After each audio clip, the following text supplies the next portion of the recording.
ସନ୍ଧ୍ୟା ବେଳକୁ ରୋଷେଇ ସରିଲା ପରେ ଆଉ ଥରେ ଘର ଘର ବୋଲିକି ଡାକିବେ। ଆଜ୍ଞା 3 ଥର ଡାକିଲେ ଆଗରୁ ଲୋକ ଖାଇବାକୁ ଆଉଥିଲେ, ପୁଣି ଲୋକଙ୍କର ଗୋଡ଼ ଧୋଇ ଦଉଥିଲେ, ଆସନ ପଡୁଥିଲା, ତଳେ ସମସ୍ତେ ବହୁଥିଲେ, ଖଲି ପତ୍ର ପକେଇକି ଦଲା ବାଲା ଦେଲା ବାଲା ପଚାରୁଥିବ, ଆଜ୍ଞା ଆଉ ଟିକେ ଦେବି, ଆଜ୍ଞା ଆଉ ଟିକେ ଦେବି, ଭଲ କରି ଖାଆନ୍ତୁ। ଆଜ୍ଞା ସେତେବେଳେ ଖାଇବା ଲୋକଟା ବସୁଥିଲା, ତାକୁ ପଚାରିକି ଲୋକ ଖୁଆଉଥିଲେ। ଏବେ ଆଜ୍ଞା ଓଲଟା ବା, ଏବେ ଖାଇବା ଲୋକଟା ପ୍ଲେଟ ଧରିକି ଆଜ୍ଞା ଭିକ ମାଗି ମାଗୁଥିବ, ଭାଇ ଆଜ୍ଞା ଚାମଚ ଖଣ୍ଡେ ଦିଅ, କଣ ତା ନାଇଁ ଯୋଉ ମାଗି ଖିଆ ସିଷ୍ଟମ ଯୋଉ ହେଇଛି ବର୍ତ୍ତମାନ, ଇଏ ବୁଲିଥିବ ଆଜ୍ଞା ଦେଲା ବେଲା ତାର ବଇଥିବ, ଜଣକୁ ଡାକିଥିବ 20 ଲୋକ ଗେଞ୍ଜିକି ତା ଭିତରେ ପଇଥିବେ ଆଜ୍ଞା। ତେଣୁ ଛାଡ଼ନ୍ତୁ ସେ କଥା, ଏବେ ତ ଯୁଗ ଓଲଟା ହେଲାଣି, କାହାକୁ କହିବା ଆଜ୍ଞା ଲୋକ କାହିଁ ଖରାପ ଭାବିବେ। ତେଣୁ ଆଜି ଭଗବାନ ବିଚାର କଲେ। ଆଉ ସେତେବେଳେ କଣ ହୁଏ, ବେଳେ ବେଳେ ଆଜ୍ଞା ଅନେକ ମା ମାନେ ଅଛନ୍ତି, ପୁଅ ଭଲ ଗୋଟେ କାମ କର, ତାକୁ ରସଗୋଲା 2ଟା ଦେଇଦିଅ, ପୁତୁରା ଗୋଟେ ରସଗୋଲା ଦିଅ। ଏ ମା ମାନେ ମନେ ରଖ, ଯିଏ ଖାଇବାକୁ ଦେବାରେ ପାତର ଅନ୍ତର କରେ ସିଏ ସଂଗ୍ରହଣୀ ରୋଗ ତାକୁ ହୁଏ। ଅର୍ଥ କଣ, ଯୋଉମାନେ ଗ୍ରହଣ ଖଣ୍ଡିଆ ନୁହଁ, ଆପଣ ଭାବିବେ ଏଟା ପୂର୍ବ ଜନ୍ମରେ କାହାକୁ ଖାଇବାକୁ ପାତର ଅନ୍ତର କରି ଦେଇଛି। ଆଉ ଭଗବାନ କଲେ କି ମତେ ତ ପାପ ଲାଗିବ।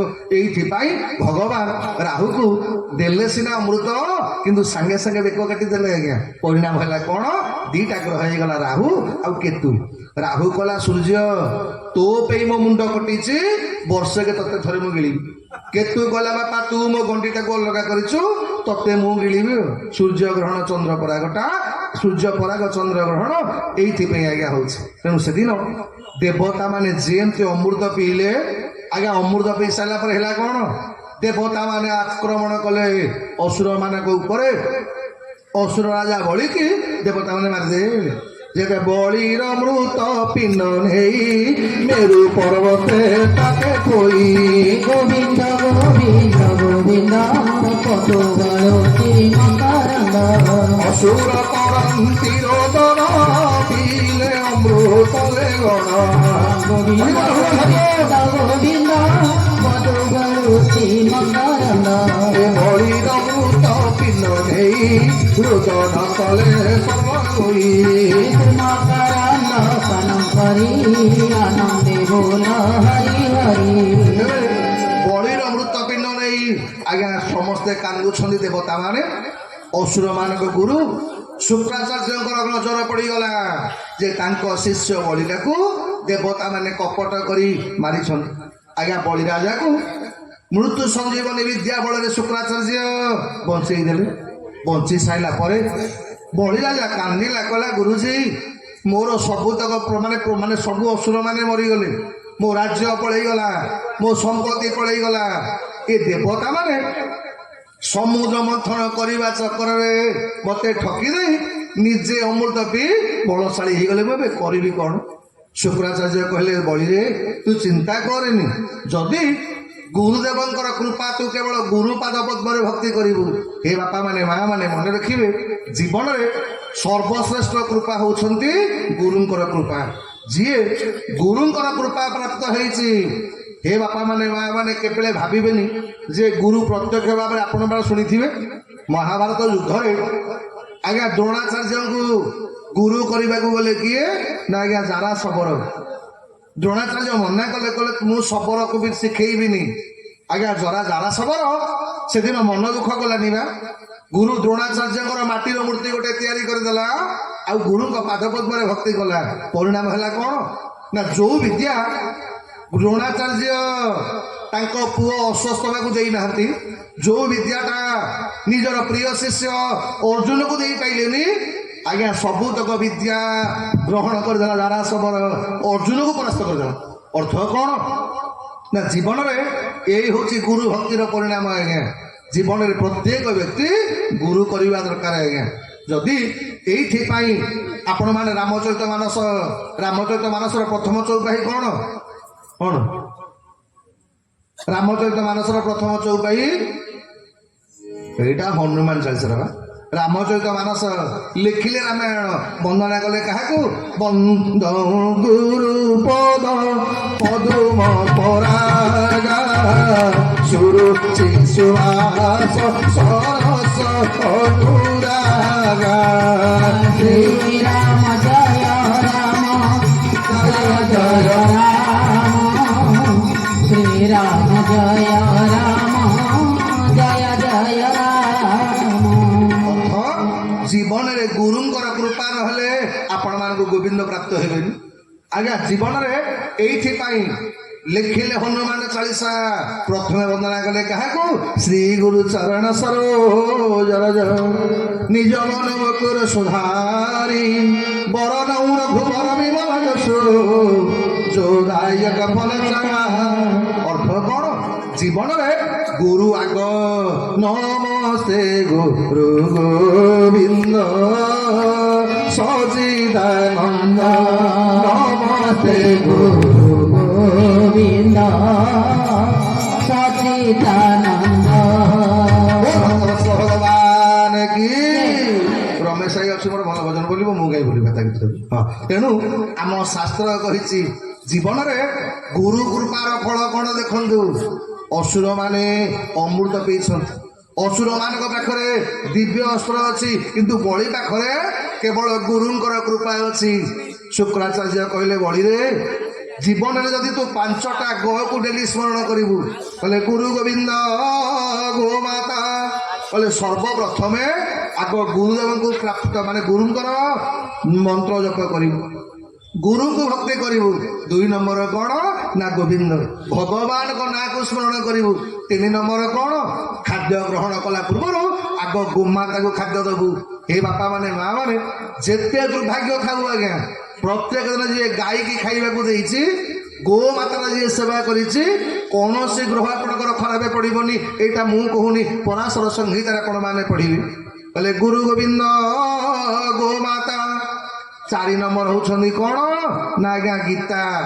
ଏଇଥିପାଇଁ ଆମର ଓଡ଼ିଆରେ ଗୋଟେ ନାହିଁ, ରୁଚୁ ନ ରୁଚୁ ଖା ପିତା, ବୁଝୁ ନ ବୁଝୁ ପଢ ଗୀତା। ଗୀତା ଟିଲେ ଆଜ୍ଞା ଗୋଟିଏ ପଛକେ ଅଧ୍ୟାୟ ପ୍ରତ୍ୟେକ ଦିନ ଟିକେ ସ୍ମରଣ କରିବେ। ଆଉ ତା ସହିତ ଗାୟତ୍ରୀ। ଆଜ୍ଞା ମନ୍ତ୍ର ଭିତରେ ଶ୍ରେଷ୍ଠ ହଉଛନ୍ତି ଗାୟତ୍ରୀ ମନ୍ତ୍ର। ଯେତେ ଜପ କରିବେ ପାପ ଆପଣଙ୍କର ରହିବନି। ଗୁରୁଦେବଙ୍କର କଥା ମାନିଲେ ବଳିରାଜା, ଗୁରୁଙ୍କର କୃପା ହେଲା ବଳରେ ହେଲା କଣ ଆଜ୍ଞା? ଦୈତ୍ୟରାଜ ବଳି ଅମୃତ ପିଇଥିବା ଦେବତା ମାନଙ୍କୁ ପରାସ୍ତ କରିଦେଲେ। ବଳି ହେଇଗଲା ସ୍ୱର୍ଗପୁରର ରାଜା, ଆଉ ଅମୃତ ପିଇଥିବା ଦେବରାଜ ଇନ୍ଦ୍ର ଜଙ୍ଗଲ ଜଙ୍ଗଲ ବୁଲୁଛି। ଆଉ ଆଜ୍ଞା ସ୍ୱର୍ଗ ସମ୍ପତ୍ତି ନାହିଁ। ଦେବତା ମାନେ ପ୍ରାର୍ଥନା କଲେ ମହାପ୍ରଭୁ ଆମକୁ ରକ୍ଷା କର। ଭଗବାନ କହିଲେ ଶୁଣ, ତମେ ଯେତେବେଳେ ମତେ ଡାକିଛ, ରାବଣ ଅତ୍ୟାଚାର କଲା ମତେ ଡାକିଲ, ମୁଁ ରାବଣକୁ ମାଇଲି। ହିରଣ୍ୟାକ୍ଷ ଅତ୍ୟାଚାର କଲା କହିଲ, ମୁଁ ହିରଣ୍ୟାକ୍ଷକୁ ମାଇଲି। ହିରଣ୍ୟକଶିପୁ ଅତ୍ୟାଚାର କଲା ମତେ କହିଲ, ମୁଁ ତାକୁ ମାଇଲି। କିନ୍ତୁ ମୁଁ ବଳିକି ମାରିପାରିବିନି। ନା କାହିଁକି? ଭଗବାନ କହିଲେ ଶୁଣ, ଯାହା ଉପରେ ଗୁରୁଙ୍କର କୃପା ଅଛି ତାକୁ ମୁଁ ନିଜେ ନାରାୟଣ ତାକୁ ମାରିପାରିବିନି। ଆଜ୍ଞା ଆଜ୍ଞା ଭଗବାନ ମଧ୍ୟ ମାରିପାରିବେନି ଯଦି ଗୁରୁଙ୍କର କୃପା ଆପଣଙ୍କ ଉପରେ ଅଛି। ଯଦି ଆପଣ ଭଗବାନଙ୍କ ପାଖରେ କିଛି ଅପରାଧ କରିଥିବେ, ତାହେଲେ ଆଜ୍ଞା ଭଗବାନଙ୍କ ପାଖରେ କରିଥିବା ଅପରାଧଟା ଗୁରୁଙ୍କର ଶକ୍ତି ଅଛି, ସେ ଅପରାଧରୁ ଆପଣଙ୍କୁ ମୁକ୍ତି କରିଦେବେ। କିନ୍ତୁ ଯଦି ଗୁରୁଙ୍କ ପାଖରେ କିଛି ଅପରାଧ କଲେ, ଆପଣଙ୍କର ଶକ୍ତି ନାହିଁ, ଭଗବାନଙ୍କ ଶକ୍ତି ନାହିଁ ସେ ଗୁରୁ ପାଖରୁ ଆପଣଙ୍କୁ ମୁକ୍ତି କରିବା ପାଇଁ। ଏଇଥିପାଇଁ ଭଗବାନ କଲେ ଦେବତା ମାନେ ମୁଁ ଯୁଗେ ଯୁଗେ ଅବତାର ହେଇଛି, ସବୁବେଳେ ଦୁଷ୍ଟ ମାନଙ୍କୁ ବିନାଶ କରିଛି, ସନ୍ଥ ମାନଙ୍କୁ ପାଳନ କରିଛି। କିନ୍ତୁ ଏବେ ମୁଁ ଦୈତ୍ୟରାଜ ବଳିର ଚାହିଁଲେ ମଧ୍ୟ ଆଜ୍ଞା ମାରିବା ଦୂର କଥା, ତା କେଶ ବି ଟିକେ ବଙ୍କା କରିପାରିବି। ଦେବତା ମାନେ କହିଲେ ପ୍ରଭୁ ଆମେ କଣ ଆଉ ସମ୍ପତ୍ତି ପାଇବୁନି, ଆଉ ସ୍ୱର୍ଗ ମିଳିବନି ଆମକୁ? ନା ମିଳିବ। ଯଦି କହିବ ତାହେଲେ ମତେ ବଳି ଠାରୁ ଭିକ ମାଗିବାକୁ ପଡିବ। ମଥାରେ ବଳି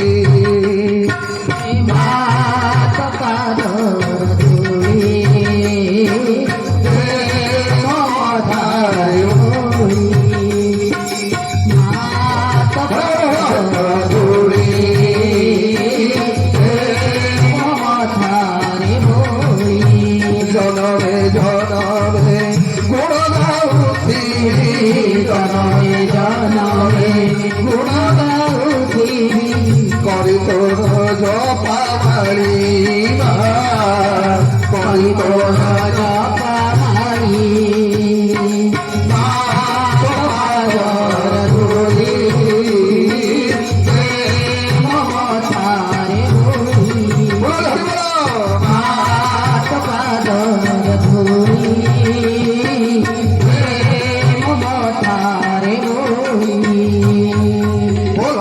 ଭଗବାନ କି ଏଇଥିପାଇଁ ଟିକିଏ ଝୁଣ୍ଟି ପଡ଼ିଲେ ଆମ ପାଟିରୁ କ'ଣ ବାହାରି ପଡ଼େ ମା ଏ ମାଲୁ ଆଜ୍ଞା ଅର୍ଥ ଯାହାର ନାଁଟା ସବୁବେଳେ ଜୀବର ଅଜାଣତରେ ତୁଣ୍ଡରୁ ବାହାରିଯାଏ ତାରି ନାଁଟା ହେଉଛି ମା ଯିଏ ସନ୍ତାନର ଟିକିଏ କଷ୍ଟ ଦେଖିଲେ ଯାହାର ଆଖିରୁ ଆଜ୍ଞା ପୁଅ ଖାଇବାକୁ ଦେଉନଥିବ ପୁଅ ପଚାରୁନଥିବ ପୁଅ ଆଜ୍ଞା ଭିନ୍ନ କରିଦେଇଥିବ କିନ୍ତୁ ସନ୍ତାନର ଦୁଃଖ ଦେଖିଲେ ଯିଏ 24 ଘଣ୍ଟା କାନ୍ଦେ ତାରି ନାଁଟା ହେଉଛି ମା ଆଜ୍ଞା ପିଲା ଯେତେ ବଡ଼ ହଉ ଖାଇବାକୁ ଦେଲା ବେଳେ ଯିଏ ଆସିକି ଥାଳି ପାଖରେ ବସିବ ତାରି ନାଁଟା ହେଉଛି ମା ଆଉ ଯିଏ ସବୁତକ ଖାଇବାକୁ ଦେଇଦବ ଯଦି ପୁଅକୁ ତରକାରୀ ଭଲ ଲାଗିଲା ଝିଅ କହୁଛି ମା ଲୋ ଆଜି ବଢିଆ ରୋଷେଇ ହେଇଛି ଆଜ୍ଞା ଆଜ୍ଞା ତରକାରୀଟା ଯାକ ଢାଳି ଦବ ସବୁତକ ପିଲା ପାଖରେ କହିବ ମୋ ପୁଅ କହିବ ମା ତୋ ପାଇଁ ରଖିଛୁ ନା ମୁଁ ବା ବାହାରକୁ ରଖିଛୁ ଅଲଗା ତୁ ଖାଉନୁ ସବୁ ଆଜ୍ଞା ପୁଅକୁ ଝିଅକୁ ସବୁ ଖାଇବାକୁ ଦେଇ ସାରିଲା ପରେ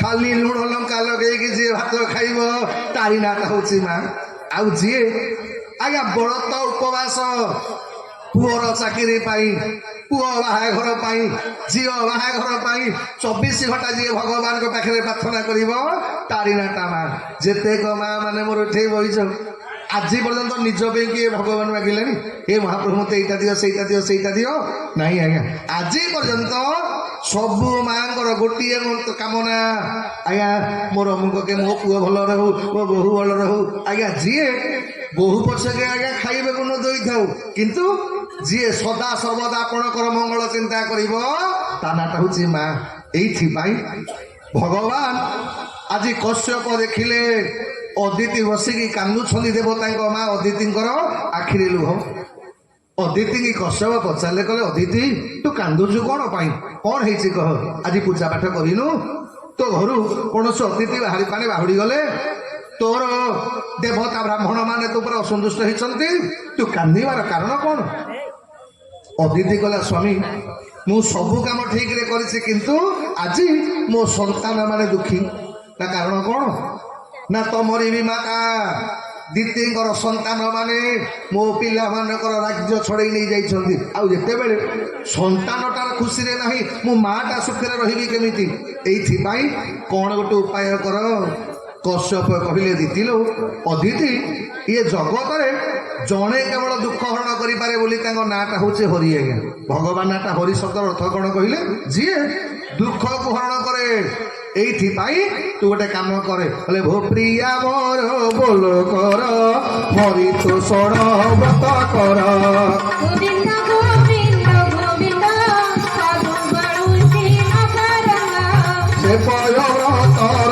বিধান জহি সন্তুষ্ট নারায়ণ গোবিন্দ গোবিন্দ গোবিন্দ সাধু বাড়ুছি নকরঙ্গ ফাল্গুন মাস কৃষ্ণ পক্ষে দ্বাদশ দিনে সঙ্গতে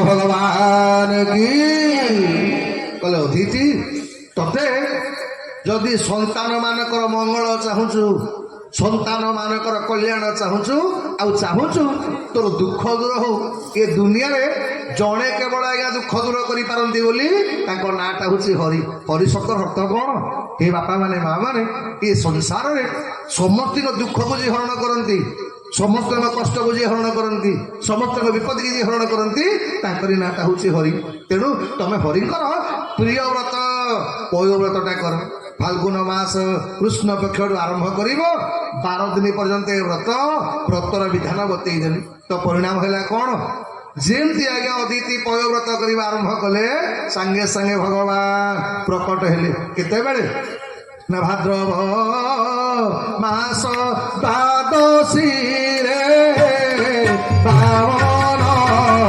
ଅଦିତି ଗର୍ଭରେ গোবিন্দ গোবিন্দ গোবিন্দ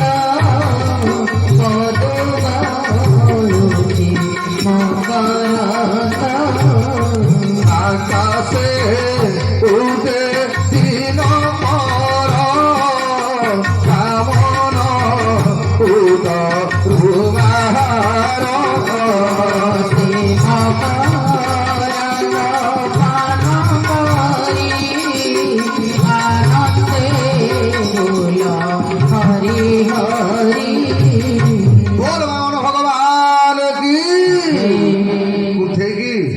ଏ ବାମନ ଭଗବାନ ଦେଖ ଯିଏ ତମର ଜୟକାର ପକେଇ ନଥିବ ତାର ଯେତିକି ଫିକ୍ସ ବଳିଛି ଆଉ ଟଙ୍କା ଫଙ୍କା ଶୁଣି ମତେ ଦେଇଦବ ହେଲା। ବୋଲ ବାମନ ଭଗବାନ କି। ଆଚ୍ଛା ଭାଗ ବାମନଙ୍କର ଜନ୍ମଦିନ କେବେ? ବାମନ କେବେ ଜନ୍ମ ହେଲେ ବା? ଭାଦ୍ରବ ମାସ ଶୁକ୍ଳ ପକ୍ଷ ଦ୍ୱାଦଶୀ ତିଥି। ଯେମିତି ସୂର୍ଯ୍ୟଙ୍କର ପ୍ରକଟ ହେଲା ଆକାଶେ ଉଦୟ ଦିନକର ବାମନ ଉଦରୁ ବାହାର। ବାମନ ଭଗବାନ ମୋର ପ୍ରକଟ ହେଇଗଲେ। ହେଲେ ପ୍ରକଟ ହେଲେ ଆଜ୍ଞା ବାମନ ଭଗବାନଙ୍କର ବାଳକଳୀଳା କିଛି ନାହିଁ। ମାନେ ଭଗବାନ ପ୍ରକଟ ହେଲା ବେଳକୁ 7 ବର୍ଷ ବୟସ।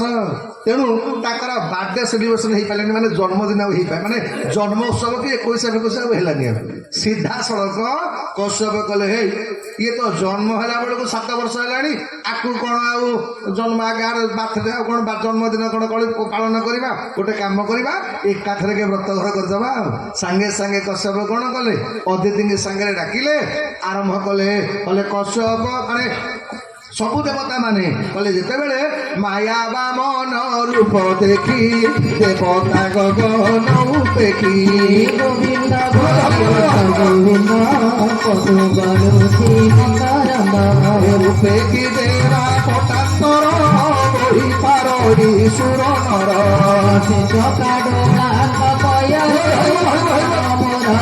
নিরন্তরে বামন ভগবান কি। যা হোক ব্রাহ্মণ রূপী ଜଗତ ବନ୍ଧୁ ମନ୍ଦିରର ବଡ଼ ପଣ୍ଡା ପଣ୍ଡିତ କାଳିଆ ଭାଇନାକୁ ବ୍ୟାସଗାତ୍ରୁ ଆଜ୍ଞା ଜୁହାର କରୁ ପ୍ରଣାମ ନିବେଦନ କରୁଛି। ବ୍ୟାସ ବିଷ୍ଣୁ ରୂପାୟ ତା ସହିତ ସଜନ ଭାଇ ଆପଣଙ୍କୁ ସ୍ୱାଗତ। ଯାହା ହଉ ଯେତେବେଳେ ବାମନ ଭଗବାନଙ୍କର ଆଉ ଜନ୍ମ ଯେମିତି ରାମଙ୍କର ଜନ୍ମୋତ୍ସବ ପାଳନ ହେଲା, କୃଷ୍ଣଙ୍କର ଜନ୍ମୋତ୍ସବ ପାଳନ ହେଇଛି, କିନ୍ତୁ ବାମନ ଭଗବାନଙ୍କର ଜନ୍ମ ଉତ୍ସବ ପାଳନ ହେଲାନି। କଶ୍ୟପ କଲେ ଏଇଟା ତ ଜନ୍ମ ହେଲା ବେଳେ 7 ବର୍ଷ ବୟସ ହେଲାଣି, ଆଉ ଆକୁ ଆଉ ଜନ୍ମଦିନ ପାଳନ କରିବି କଣ? ଆଉ ଏକାଥରକେ ବ୍ରତ ଘର କରିଦେଲେ କାମ ସରିବ। ଉପନୟନ ସଂସ୍କାର ହେଲା ଆଜ୍ଞା। ଏଇଥିପାଇଁ କଣ କଲେ ସମସ୍ତେ ଆସିକି ପହଞ୍ଚି ଗଲେ, ଧରଣୀ କୃଷ୍ଣାଥି ନଦେଲା ଶଶାଙ୍କ ଦଣ୍ଡ ସମର ପିଲା গোবিন্দ গোবিন্দ গোবিন্দ কত বালুছি ସରସ୍ୱତୀ ସେ ଅକ୍ଷମାଳା ଦେଶରେ ବୁଦ୍ଧି ମନର ଦଳା আনন্দে বলা হরি হরি হরি করিবে ভগবান ভক্তবৎস ভগবান কি। ଆଜ୍ଞା ଗାୟତ୍ରୀ ମନ୍ତ୍ର କଶ୍ୟପ ସର୍ବପ୍ରଥମେ କାନରେ ଦେଲେ ଆଜ୍ଞା ବାମନ ଭଗବାନଙ୍କର। ସବୁ ଦେବତା ମାନେ ଆଜ୍ଞା ଦେବତା ମାନଙ୍କୁ ଦୈତ୍ୟରାଜ ଭଳି ଅତିକ୍ରମଣେ ଆଜ୍ଞା ଅତ୍ୟାଚାର କରୁଛି, ଏଇଥିପାଇଁ ସବୁ ଦେବତା ମାନେ ଜଣେ ଜଣେ ଭଗବାନ ସବୁ ସମର୍ପଣ କଲେ। ମା ଅଦିତି ଭଗବାନ ବାମନକୁ କୋଉ ପୁନିଟିଏ ଦେଲେ ଆଜ୍ଞା। ଏପଟେ ସରସ୍ୱତୀ ଗୋଟେ ମାଳା ଅକ୍ଷମାଳା ଜପମାଳାଟା ଦେଲେ ସରସ୍ୱତୀ। ଚନ୍ଦ୍ର ବାମନ ଭଗବାନଙ୍କୁ ଛତାଟିଏ ଦେଲେ। କୁବେର ଭିକ୍ଷା ପାତ୍ରଟିଏ ଦେଲେ। ବୋଲ ବାମନ ଭଗବାନ କି। ଆଉ ବାମନ କିଏ କିଏ ବୋଲେ ଦୋଳେ ଦୋଳ ଗୋବିନ୍ଦ ଚାପେ ଚ ମଧୁସୂଦନ ରଥେ ତମ ବାବନ ଦୃଷ୍ଟ୍ୱା ପୁନର୍ଜନ୍ମ ନ ଲଭ୍ୟତେ। ଏ ବାପା ମାନେ ମା ମାନେ ଆଷାଢ଼ ମାସରେ ମୋ ଜଗନ୍ନାଥ ମହାପ୍ରଭୁ ସ୍ୱୟଂ ବାମନ ରୂପରେ ଆଜ୍ଞା ବସନ୍ତି ସିଂହାସନରେ। ଆମ ପଛପଟେ ତ ବାମନ ଅଛନ୍ତି ଆଉ କଣ। ବୋଲ ବାମନ ଭଗବାନ କି।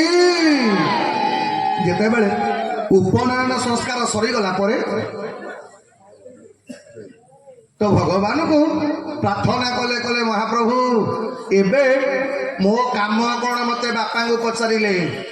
ଆଜ୍ଞା କଶ୍ୟପ ବତେଇଦେଲେ, କଲେ ବାମନ ଦେବତା ବ୍ରାହ୍ମଣର 6ଟା କର୍ମ ଯଜନ ଯାଜନ ଅଧ୍ୟୟନ ଅଧ୍ୟାପନ ପ୍ରତିଗ୍ରହ ନିଗ୍ରହ ଅର୍ଥ 6ଟା କାମର ପ୍ରଥମ କାମ ତମକୁ ବ୍ରହ୍ମଚାରୀ ହବାକୁ ପଡିବ, ଭିକ୍ଷା ମାଗିବାକୁ ପଡିବ। ଆଜ୍ଞା ବାମନ ଭଗବାନ 7ଟା ଘର ବୁଲିକିରି ଆଇଲେ। କଶ୍ୟପ କଲେ ବାପା ଏତିକି ଭିକ୍ଷା ଦେଲେ ହବନି, ଏ ଛୋଟ କାଟିଆ ଲୋକଙ୍କୁ ମାଗିବୁ କଣ? ଆଉ ଯଦି ମାଗିବୁ ପ୍ରତାପ ଭାଇଟାକୁ ମାଗିଲେ ହଁ କିଛି ଗୋଟେ ମିଳିବ।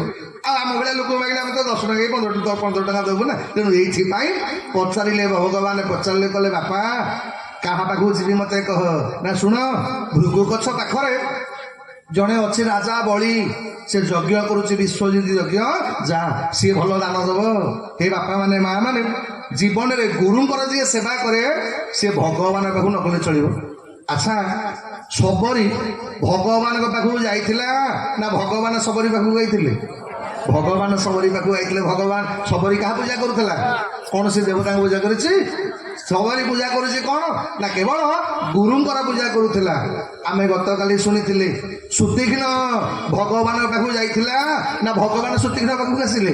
ଆଜ୍ଞା ଭଗବାନ ସୁତୀକ୍ଷ୍ଣ ପାଖକୁ ଆସିଲେ ଅର୍ଥ କ'ଣ ନା ଜୀବନରେ ଗୁରୁଙ୍କର କୃପା ହେଇଗଲେ, ଗୁରୁଙ୍କର ମାନେ କୃପା ହେଲେ ଆପଣ ଗୁରୁଙ୍କ ପାଖକୁ ଯିବେନି ଆଜ୍ଞା। ଗୁରୁ ସିଂହ ପାର ହୋଇବାସ ଶ୍ରୀ ଗୁରୁ ସୁମରି ନାଭରେ ବସ, ସିଂହ ପାର ହୋଇବାସ ଶ୍ରୀ ଗୁରୁ ସୁମରି ନାଭରେ ବସ, ସିଂହ ପାର ହୋଇବାସ গুরু পাদ পদ্ম নৌকা ভব সাগরে গুরু রেখা, গুরু পাদ পদ্ম নৌকা ভব সাগরে গুরু রেখা, গুরু পাদ পদ্ম ভরসা করিলে, গুরু পাদ পদ্ম ভরসা করিলে ভব সাগর কুতরিবু একা। গুরু পাদ পদ্ম ভরসা গুরু বিনাই সিংহ পাদ পদ্ম ভরসা। কৃষ্ণ ভগবান কি। ତେଣୁ ଜୀବନରେ ଗୁରୁଙ୍କର କୃପା ହେଲେ ଆପଣ ଭଗବାନ ପାଖକୁ ଯିବେନି, ଆପଣଙ୍କ ପାଖକୁ ଭଗବାନ ଆସିବେ। ଦୈତ୍ୟରାଜ ବଳି କି ଶୁକ୍ରାଚାର୍ଯ୍ୟ କହିଲେ ବଳିରେ ଏବେ ହଉଛି ଆଜିର ଯଜ୍ଞ ହଉଛି ପୂର୍ଣ୍ଣାହୁତି, ତୁ ଟିକେ ସ୍ଥିର ହେଇଯା, ଦେଖିବୁ ଆଜି ଯଦି ତୁ ଯଜ୍ଞରେ ସଫଳ ହେଇଗଲୁ ବିଶ୍ୱଜିତ ନାମକ ଯଜ୍ଞ ତତେ ଏମିତି ଗୋଟେ ରଥଟେ ପ୍ରକଟ ହବ। ସେ ରଥର ନାଁ ହଉଛି ସର୍ବଜିତ ରଥ। ଯୋଉ ରଥରେ ତୁ ବସିଲେ ସ୍ୱୟଂ ଭଗବାନ ନାରାୟଣ ବି ତତେ ମାରି ପାରିବେନି, ତ୍ରିପୁର ବିଜୟୀ ହେଇଯିବୁ। ଆଉ ଅଳ୍ପ ସମୟ ଅପେକ୍ଷା କର। ଆଜ୍ଞା ଯେତେବେଳେ ଶୁକ୍ରାଚାର୍ଯ୍ୟ ପୂର୍ଣ୍ଣାହୁତିର ମନ୍ତ୍ର ପଢିବା ଆରମ୍ଭ କଲେ, ଏତିକି ବେଳେ ଭଗବାନ ନା ବାମନ ପହଞ୍ଚି ଗଲେ ବଳିର ଦାଣ୍ଡ ଦୁଆରେ।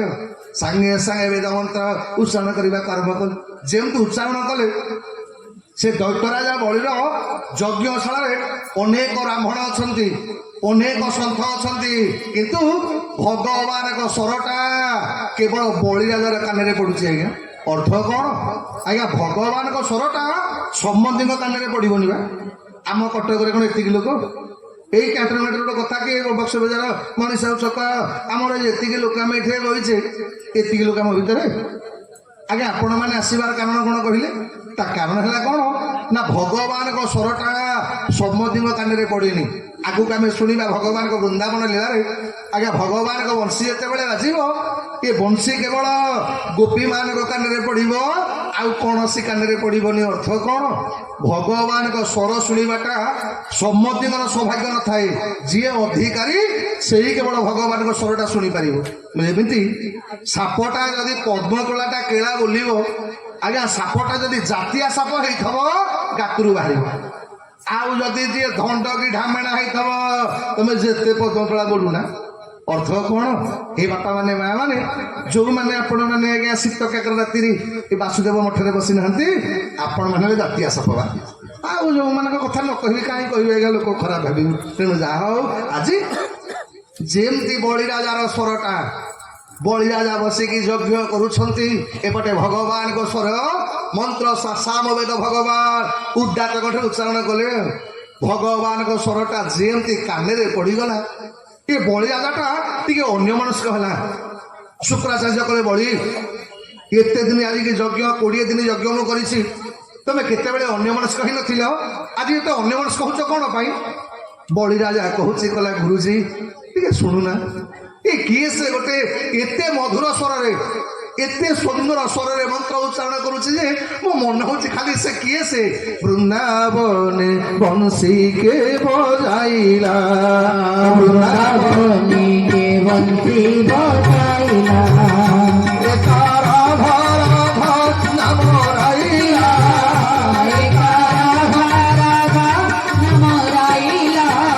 বৃন্দাবনে বংশী কে বজাইলা, বৃন্দাবনে বংশী কে বজাইলা, জীবন গলা ভিটি বচন গলা টুটি, সরজন গলা টুটি, বসন পিন্ধতে মহিলা, বৃন্দাবনে বংশী কে বজাইলা, বৃন্দাবনে বংশী কে বজাইলা,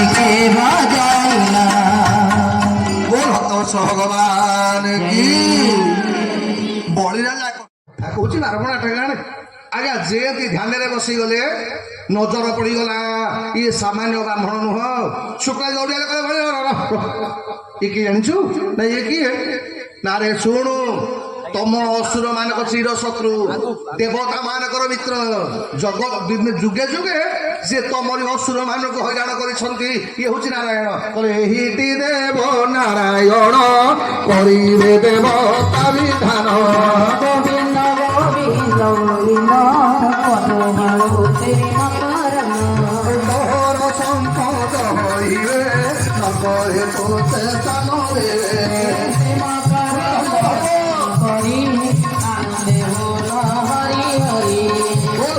ভগবান কি কলে বলি শুণু শুণু শুণু আরে তু জানিপারুনু আরে ইয়ে সামান্য ব্রাহ্মণ নুহ ইয়ে সামান্য ব্রাহ্মণ নুহ আরে অখিল কোটি ব্রহ্মাণ্ডর নায়ক বৈকুণ্ঠপতি ভগবান আরে নারায়ণ তো দাণ্ডরে ଛିଡ଼ା ହେଇଛନ୍ତି ଏବେ ତତେ ଛଳନା କରିବାକୁ ଆଇଛନ୍ତି ଏ ବଳି ତୋ ବାଟ ପକେଇ ଦେ ଥୋଡ଼ି ଦେ ସେ ବ୍ରାହ୍ମଣ ଦେବତାଙ୍କୁ ଶୁକ୍ରାଚାର୍ଯ୍ୟ ଏତିକି କଥା କହିସାରିଲା ପରେ ବଳି କଲା ଗୁରୁଜୀ କିଏ ଇଏ ଭଗବାନ ନାରାୟଣ ହେ ବାପା ମାନେ ମା ମାନେ ଅନେକ ଲୋକ ଭାବନ୍ତି କୁଆଡେ ଶୁକ୍ରାଚାର୍ଯ୍ୟ ବଳିର ଅମଙ୍ଗଳ ଚିନ୍ତା କଲେ ସେ କଥା ନୁହଁ ଆଜ୍ଞା ଆଜ୍ଞା ଗୁରୁ କିଏ ନା ଯିଏ ଆପଣଙ୍କୁ ଭଗବାନଙ୍କୁ ଚିହ୍ନେଇ ଦିଅନ୍ତି ଶୁକ୍ରାଚାର୍ଯ୍ୟ ସେଦିନ ଚିହ୍ନେଇ ଦେଲେ ଇଏ ନାରାୟଣ ବୋଲି ଦୈତ୍ୟରାଜ ବଳି ଡାକିଲା କଲା ବିନ୍ଧ୍ୟା ବଳି ମୁଁ ସାମାନ୍ୟ ବାମନ ବୋଲିକି ବ୍ରାହ୍ମଣ ବୋଲିକି ଭାବୁଥିଲି ଏ ମାନେ ବିନ୍ଧ୍ୟା ବଳି ଆଲୋ ଛିଡ଼ା ହେଇଛୁ କଣ ଯା ସୁଗନ୍ଧର ଝରିରେ ପାଣି ଆଣେ ଆଜି ଭଗବାନଙ୍କର ପାଦ ଧୋଇଦେବା କେଡ଼େ ବଡ଼ ଭାଗ୍ୟ ମୁଁ ସବୁବେଳେ ଭାବେ ଆରେ ଜଗତରେ ଦାତା ଏକ ରାମ ସବୁ ଭିକାରୀ ଏ ଦୁନିଆରେ ଜଣେ ଦେଲା ବାଲା ଆଉ ସମସ୍ତେ ମାଗିଲା ବାଲା ଆରେ ଜଗତ ଯାହାକୁ ମାଗେ ଆଜି ସିଏ ମାଗିବା ପାଇଁ ମୋ ପାଖକୁ ଆସିଛି ଏଟା ମୋର କେଡ଼େ ବଡ଼ ଭାଗ୍ୟ ଜଗତକୁ ଦେଲା ବାଲା ଆଜି ମତେ ମାଗିବ ମୁଁ ଉପର ହାତରେ ଦେବି ତଳ ହାତରେ ନେବ ମୁଁ ଶୁଣିଛି ଜନ୍ମ ଜନ୍ମାନ୍ତର ଲୋକମାନେ ତପସ୍ୟା କରନ୍ତି ଭଗବାନଙ୍କୁ ପାଇବା ପାଇଁ ଭଗବାନଙ୍କ ବୈକୁଣ୍ଠପୁର ଯିବା ପାଇଁ କିଏ କେତେ କଠୋର ତପସ୍ୟା କରୁଛି ଗୁରୁଜୀ ଆଜି ମୋର କେଡ଼େ ବଡ଼ ପୁଣ୍ୟ ମୁଁ ଭଗବାନଙ୍କ ପାଖକୁ ଯାଇନି ଭଗବାନ ମୋ ପାଖକୁ ଆସିଲେଣି ବଳ ଥିଲା ବେଳେ ପଣ୍ଡୁପଣ କରି ସିଂହ ଦୁଆରକୁ ଯାଇଛି କେତେ ଗୁହାରି କରୁଛି ସ୍ନାନ ଯାତ୍ରା ଗୁଣ୍ଡିଚା ଯାତ୍ରାରେ ମୂଳ ବିଗ୍ରହ ପଦାକୁ ପଳେଇ ଯାଏ କାରଣ କ'ଣ ମୋ ଜଗନ୍ନାଥଙ୍କର ବିଶେଷତା ହେଲା ଯିଏ ତାଙ୍କ ପାଖକୁ ନ ଯାଇପାରେ ମହାପ୍ରଭୁ କହନ୍ତି ତୁ ମନ ଦୁଃଖ କରେ ନା ମୁଁ ତୋ ପାଖକୁ ପଳେଇ ଯିବି ଏ ବାପା ମାନେ ମା ମାନେ ଏଇ କରୋନା ସମୟରେ ଆପଣମାନେ ଶୁଣିଥିବେ ଆଜ୍ଞା ବାଲେଶ୍ୱର ଠାରୁ ବାରିପଦା ଯିବା ରାସ୍ତାରେ ବୈଶିଙ୍ଗା ବୋଲି ଗୋଟେ ଆଜ୍ଞା ସହର ପଡ଼େ ସେ ବୈଶିଙ୍ଗା ସହରର ଜଣେ ବୁଢ଼ୀ ମା ଗୋଟେ ବୋଲିକି ପୁଅ ଆଜ୍ଞା ଚାକିରି କରୁଛି ଆଜ୍ଞା ପେଟ ପାଟଣା ପୋଷିବା ପାଇଁ ଯାଇଛି କୁଆଡ଼େ ଦୁବାଇରେ କାମ କରୁଛି ଏ କରୋନା ପାଇଁ ଲକଡାଉନ୍ ସଟଡାଉନ୍ ପାଇଁ ଆଜ୍ଞା ଆସିପାରୁନି ଆଉ ଏପଟେ ବୁଢ଼ୀ ଆଜ୍ଞା ତା ଜୀବନ ଥିଲାବେଳେ ପ୍ରାୟ 20-21 ବର୍ଷ ପୁରୀରେ ହବିଷ ପାଳନ କରିଛି ଏ ବୁଢ଼ୀର ଯେତେବେଳେ ଆଜ୍ଞା କରୋନା ସମୟରେ ଆଉ ଚାଲିବାକୁ ଶକ୍ତି ପାଇଲାନି ଗୋଟେ ବୋଲିକି ପୁଅ ବୋହୁ ତାର ବହୁତ ସେବା କରିଛି ଇଏ ସବୁଦିନ ପୁଅ ଭିଡ଼ିଓ କଲ୍ କରିକି ବୋଉକୁ ଦେଖିବ ମା ସବୁବେଳେ କହେ ବାବୁରେ ତୁ କୋଉଦିନ ଆସିବୁ ଟିକେ କହିଲୁ ମୋର ଭାରି ଇଚ୍ଛା ହେଉଛି ମଲା ପୂର୍ବରୁ ଗୋଟେ ଥର ଜଗନ୍ନାଥ ମହାପ୍ରଭୁଙ୍କୁ ଦର୍ଶନ କରିକି ମରନ୍ତି ଆଜ୍ଞା ଏମିତି ହେଲା ଯେ ବୋହୁ କହିଲା ମା ଏବେ ତ ଗାଡ଼ି ମଟର ବନ୍ଦ ଆଉ ତ ପୁରୀକି ତ ଯାଇ ହବନି ଜଗନ୍ନାଥଙ୍କ ଦେଉଳ ତ ବନ୍ଦ ତମକୁ କେମିତି ନେବି କେମିତି ଏପଟେ ପୁଅକୁ କହିଲା ଆରେ ତତେ ପୁଅଟା ଜନ୍ମ କଲି ତୁ ଯାଇକି ବିଦେଶରେ କୋଉଠି ରହିଲୁ ମୁଁ ମଲା ବେଳେ ମତେ ମୁଖାଗ୍ନି ଟିକେ ଦେଇପାରିବୁନି କି ନିର୍ମାଲ୍ୟ ପାଣି ଟିକେ ଦେଇପାରିବୁନି ଆଜ୍ଞା ଜଗନ୍ନାଥ ମହାପ୍ରଭୁଙ୍କୁ ପ୍ରାର୍ଥନା କରୁଛି ବୁଢ଼ୀ ମା ପ୍ରଭୁ ମୁଁ ଜୀବନ ଥିଲାବେଳେ 20-21 ବର୍ଷ ତମ ପାଖରେ ରହିଲି ଆଉ ମୁଁ ମଲା ବେଳକୁ ଆଉ ତମକୁ ଦର୍ଶନ କରିପାରିବିନି ଏଇଆ କହିକି ବୁଢ଼ୀ ଖାଇବା ପିଇବା ଛାଡ଼ିଦେଲା ଆଜ୍ଞା ଏପଟେ ପୁଅ କାନ୍ଦୁଛି ଜଗନ୍ନାଥଙ୍କୁ ପ୍ରାର୍ଥନା କରୁଛି ମହାପ୍ରଭୁ ମୁଁ ଏମିତି ଗୋଟେ ହତଭାଗା ପୁଅ ମତେ ଚାକିରି କରେ ବାପେ ମୋ ମା କେତେ ପରିଶ୍ରମ କରିନି ବାପା ଗଲା ପରେ କିନ୍ତୁ ମୁଁ ଗୋଟେ ହତଭାଗା ପୁଅଟା ମଲା ବେଳେ ମୋ ମା ପାଖକୁ ଯାଇପାରିଲିନି କିମ୍ବା ମୋ ମାର ଯୋଉ ମନସ୍କାମନା ଥିଲା ଜଗନ୍ନାଥ ମହାପ୍ରଭୁଙ୍କୁ ଦର୍ଶନ କରିବା ଏଇଟା ମୁଁ କରେଇ ପାଇଲିନି। ପୁଅ ବାରମ୍ବାର କହୁଥାଏ ମା ତୁ ଜମା ବ୍ୟସ୍ତ ହନା, ତୋ ଦେହ ଭଲ ହେଇଯିବ। ଆଉ ମୁଁ କହୁଛି ଯୋଉ ଦିନ ଯାଇକି ମୁଁ ଦୁବାଇରୁ ପହଞ୍ଚିବି ଆଗ ତତେ ନେଇକି ଜଗନ୍ନାଥ ଦର୍ଶନ କରେଇବି। ଏପଟେ ବୋହୂ କହୁଛି ମା ସବୁଦିନ କଣ ଜଗନ୍ନାଥଙ୍କ ଦେଉଳ ବନ୍ଦ ହବ? ମା ମୁଁ କଥା କହୁଛି ତମେ କାହିଁ ବ୍ୟସ୍ତ ହଉଛ? କିଛି ନହେଲେ ଆମେ ଶାଶୁ ବୋହୂ ଦି ଜଣ ଯାକ ଯିବା ଜଗନ୍ନାଥ ଦର୍ଶନ କରିକି ଆସିବା। ଆଜ୍ଞା ବୁଢ଼ୀ କିନ୍ତୁ ଆଜ୍ଞା ଯେତେବେଳେ ବୁଢ଼ୀ ଜାଣିପାଇଲା ଆଉ ତାର ବେଶୀ ଦିନ ସମୟ ନାହିଁ, ଆଜ୍ଞା ଶୋଇଲା ବେଳେ ବସିଲା ବେଳେ ଖାଇଲା ବେଳେ ସେଇ ଗୋଟିଏ ଚିନ୍ତା রাধে গোবিন্দ রাধে গোবিন্দ রাধে গোবিন্দ পরমানন্দ পরমানন্দ পরমানন্দ রাধে গোবিন্দ রাধে গোবিন্দ রাধে গোবিন্দ পরমানন্দ পরমানন্দ রাধে গোবিন্দ রাধে গোবিন্দ রাধে গোবিন্দ পরমানন্দ পরমানন্দ পরমানন্দ রাধে গোবিন্দ রাধে গোবিন্দ রাধে গোবিন্দ পরমানন্দ পরমানন্দ পরমানন্দ ভগবান কি আজ্ঞা 24 ঘন্টা বুঢ়ী ଏବେ ଖାଇବା ଛାଡ଼ିଦେଲାଣି ଆଜ୍ଞା। କେବଳ ତଣ୍ଟିରେ ଫଳ ରସ କ୍ଷୀର ଟିକେ ଯାହା ଦିନକୁ ଥରେ ଲେଖେ ପିଉଛି। ଗୋଟିଏ ଚିନ୍ତା କାଳିଆରେ ତତେ ଆଉ ଏ ଜନ୍ମରେ ଦର୍ଶନ କରିପାରିବିନି, କାଳିଆରେ ଏ ଜନ୍ମରେ ଆଉ ତତେ ଦେଖିପାରିବିନି, ତତେ ନ ଦେଖିକି ମୋ ପ୍ରାଣଟା ଯିବ। ଏଇଆ କହିକି ଆଜ୍ଞା ବୁଢ଼ୀ କାନ୍ଦୁଛନ୍ତି। ଦେଖନ୍ତୁ ମୋ ଜଗନ୍ନାଥ ମହାପ୍ରଭୁ ଏଇଥିପାଇଁ ବା ମନ, କାରଣ କ'ଣ ନା ଆଜ୍ଞା ଦିନେ ବୋହୂ ବସିଛି ରୋଷେଇ କରୁଛି, ବୁଢ଼ୀ ଶୋଇକି ତାର ଆଜ୍ଞା ଜଗନ୍ନାଥଙ୍କୁ ସ୍ମରଣ କରୁଛି। ଗୋଟେ କାର ଆସିକି ଦାଣ୍ଡ ଦ୍ୱାରେ ଲାଗିଲା। ଯେମିତି ଦାଣ୍ଡ ଦ୍ୱାରେ ଲାଗିଲା ହର୍ଣ୍ଣ ମାରିକି ଆଜ୍ଞା କଲିଙ୍ଗ ବେଲ ବାଜିଲା ପରେ ତରବରେ କି ବୋହୂ ଦୌଡ଼ିଗଲା। କିରେ କିଏ ସେ ଆମ ଏତେବେଳେ ଆମ ଘରକୁ ଆଇଲେ? ଆଜ୍ଞା ନଜର ପଡ଼ିଗଲା ବେଳକୁ ଦି ଜଣ ପୁରୀ ସେବାୟତ, ପୁରୀ ପଣ୍ଡା ମାନେ ଯେମିତି ଧୋତି ପିନ୍ଧନ୍ତିନି ସେମିତିଆ ଧୋତି ପିନ୍ଧିଛନ୍ତି, ଆଉ ଦିଟା କାନ୍ଧରେ ଗାମୁଛା ପଡ଼ିଛି, ହସ ହସ ମୁହଁ। ବୋହୂ ସାଙ୍ଗେ ସାଙ୍ଗେ ମୁଣ୍ଡିଆ ମାଇଲା, କହିଲା ଆଜ୍ଞା କାହାକୁ ଖୋଜୁଥିଲେ? ଆଜ୍ଞା ଯୋଉ କହିଲେ ଏଇଟା ସେଇ ହରସମଣିଙ୍କ ଘର ତ? ନା ହଁ ମୋ ମା ମୋ ଶାଶୁ ମାନେ ହରସମଣି। ନା ତମ ଶାଶୁ ଯାଆନ୍ତି ହବିଷ କରିବା ପାଇଁ? ନା ହଁ। ନା ବୁଝିଲ ଆମର ପୁରୀରେ ଗୋଟେ ଦୋକାନ ଅଛି ବା, ତମ ଶାଶୁ ମା ଆଜିକି 5-6 ବର୍ଷ ତଳେ ଭଲ ବିଗ୍ରହ ପାଇଁ ବରାଦ ଦେଇଥିଲେ ବା।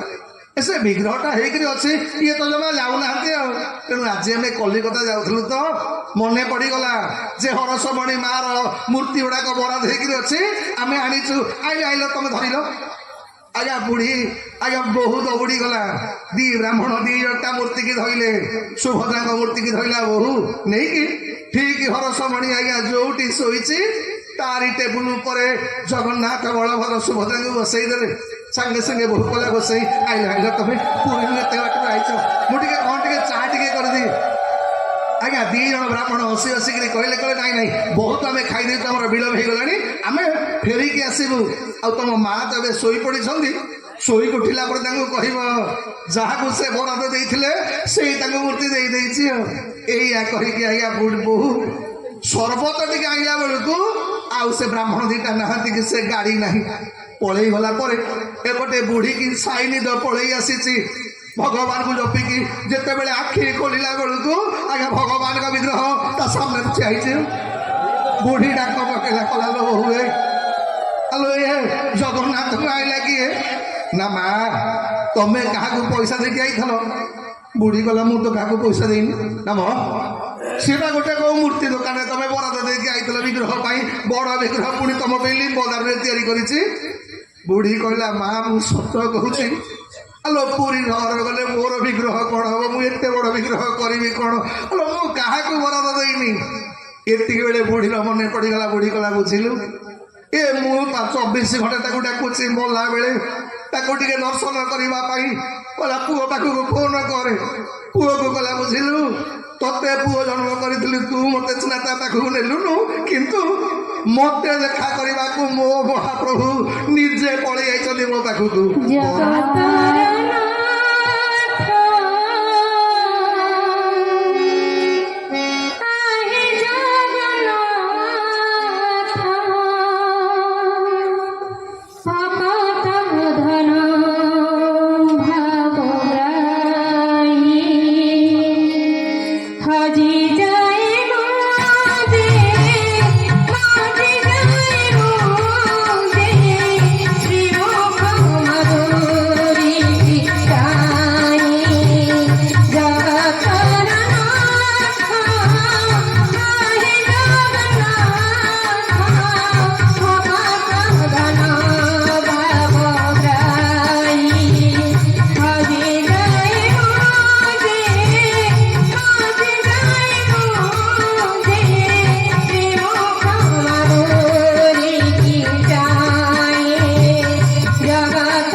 এইଥିପାଇଁ ଆଜ୍ଞା ଏଇ ମାନେ ଜଗନ୍ନାଥ ମହାପ୍ରଭୁ ଏଇଥିପାଇଁ ଆଜ୍ଞା ସ୍ୱତନ୍ତ୍ର ଏଇଥିପାଇଁ ମୋ ମହାପ୍ରଭୁ ଶ୍ରେଷ୍ଠ କାହିଁକି ଆମେ ତାଙ୍କ ପାଖକୁ ନ ଯାଇ ପାରିଲେ ସିଏ ଆମ ପାଖକୁ ପଳେଇ ଆସନ୍ତି ସେ ଯୋଉ ରୂପରେ ହଉ ଆଜି ମହାପ୍ରଭୁ ଆମ ପାଇଁ ଆଜ୍ଞା ମହାପ୍ରସାଦ ରୂପରେ ଆସିକି ପହଞ୍ଚି ଗଲେଣି ଅର୍ଥ କ'ଣ ଯୋଉଦିନ ସାମାନ୍ୟ ଟିକେ କଣିକା ମହାପ୍ରସାଦ ମିଳିବ ଆପଣ ଭାବିବେ ଯେ ଜଗନ୍ନାଥ ମହାପ୍ରଭୁ ମତେ ମନେ ପକେଇଛନ୍ତି ନହେଲେ ତାଙ୍କ ପ୍ରସାଦ ମତେ ମିଳିନଥାନ୍ତା କି ତାଙ୍କ ଦର୍ଶନ ମତେ ମିଳିନଥାନ୍ତା ତେଣୁ ଯେତେବେଳେ ବାମନ ଭଗବାନଙ୍କୁ ଦେଖିଲା ପରେ ବଳିରାଜା କହିଲା କହିଲା ଗୁରୁଜୀ ଆପଣ ମତେ କହୁଛନ୍ତି ଘରୁ ତଡ଼ିଦେବି ଆପଣ ପରା ନିଜେ ମତେ କୁଆଡେ କହୁଥିଲେ ଯେ ଭଗବାନଙ୍କୁ ପାଇବାଟା କୁଆଡେ ସହଜ ନୁହଁ ଜନ୍ମ ଜନ୍ମାନ୍ତର ଋଷି ମୁନି ମାନେ ତପସ୍ୟା କରନ୍ତି ଆରେ ମୁଁ ଶୁଣିଛି ମୋ ଜେଜେବାପା ପ୍ରହ୍ଲାଦ ଭଗବାନଙ୍କୁ ପାଇବା ପାଇଁ ନିଆଁରେ ପୋଡ଼ିବା ଦରକାର ପଡ଼ିଥିଲା ଜଳରେ ବୁଡ଼ିବା ଦରକାର ପଡ଼ିଥିଲା କେତେ କଷ୍ଟ ସହ କରି ସାଇଲା ପରେ ମୋ ଜେଜେବାପାକୁ ଭଗବାନ ପ୍ରକଟ ହେଲେ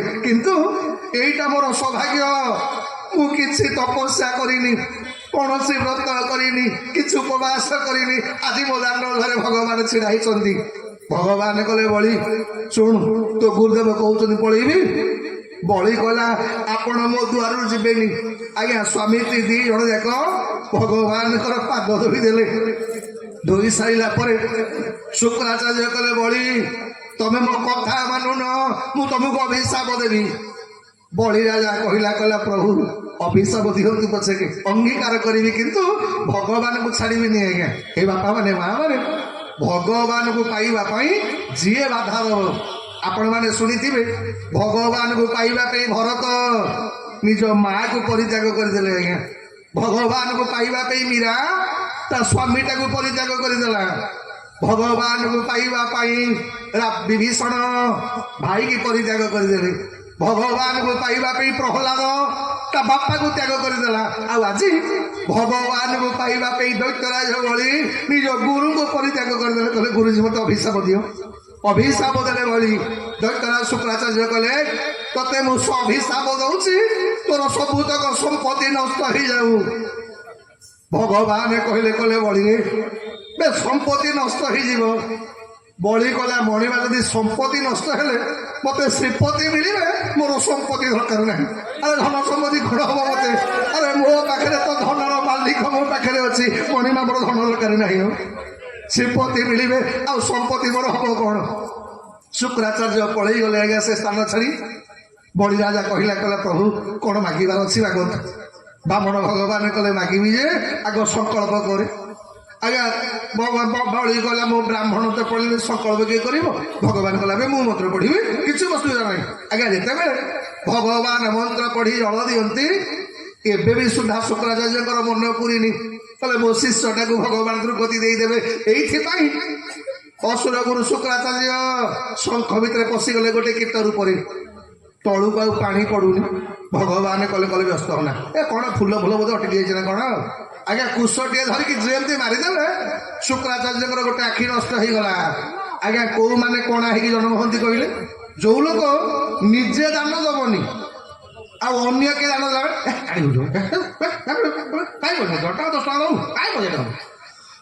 ଆଜ୍ଞା ଯୋଉମାନେ ଅନ୍ୟମାନେ ଦାନ ଦେଲା ବେଳେ ମନା କରନ୍ତି ଆଗାମୀ ଜନ୍ମରେ ଏକ ଆଖି ହେଇକି ଜନ୍ମ ହେବେ କ'ଣ ମୁଁ କହିବିନି କାହିଁ କହିବି ସେ କଥା ତେଣୁ ଆଜି ଶୁକ୍ରାଚାର୍ଯ୍ୟ ମନେ ମନେ ଭାବିଲେ କଲେ ଗୋଟେ ଆଖି ମୋର ପଳେଇଲା ଆଉ ଯଦି ବେଶୀ ବାଧା ଦେବି କାଳେ ପ୍ରାଣ ପଳେଇବ ଏଇଥିପାଇଁ ଶୁକ୍ରାଚାର୍ଯ୍ୟ ଡରିକିରି ପଳେଇଗଲି ପାଣି ତଳକୁ ପଡ଼ିଲା ପରେ ବଳିରାଜା ପାନ୍ତ ତଳେ ବସିଛି ଗଲା ହିଁ ବ୍ରାହ୍ମଣ ଦେବତା କ'ଣ ମାଗୁଛ ମାଗ ଠାକୁରେ ଯାହା ମାଗିବ କହିଲା ଭୂମି ପ୍ରମାଗ ଇଚ୍ଛା ମତେ କାନ ମୁଁ ଦେବି ତତେ ଗୋବିନ୍ଦ ଗୋବିନ୍ଦ ଗୋବିନ୍ଦ ପଦୁଗଳ ଦିନ କରନ୍ଦ ମୋହର ପଦେ ପାଦ ତିନି ମାଟିର ଦିଅ ତୁମେ ଦିନି ଆନନ୍ଦ ବୋଲ